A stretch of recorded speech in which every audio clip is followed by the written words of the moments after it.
Britpop heroes Elastica, featuring Justine Frischmann, who is now living in California, contemplating art and architecture. Back in a moment with our weekly look back at a specific year, and this time it's 2001. More of the secret history of rock coming up. Back to the secret history of rock with Alan Cross. You know, I was really disappointed by 2001. We were supposed to have moon bases and expeditions to Jupiter and hotels in Earth orbit and services by Pan Am Airlines, which would take us up and down. And none of that happened. And we still don't have any of that. But this was cool. On January 1st, 2001, a black monolith about 9 feet tall mysteriously appeared in Magnuson Park in Seattle.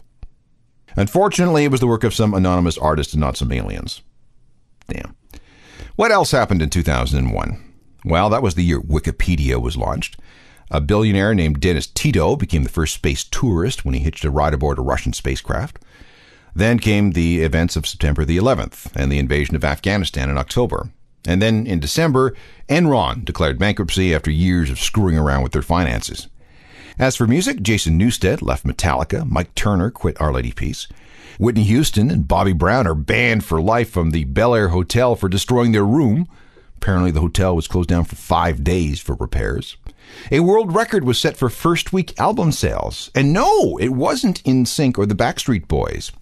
It was a Japanese artist named Hikaru Utada, and her album Distance sold 3,002,720 albums in just 1 week. And no one is ever going to beat that record. And, of course, Apple introduced a thing called iTunes on January 9th, 2001, and then came the iPod on October 23rd, 2001. Things have never been the same since.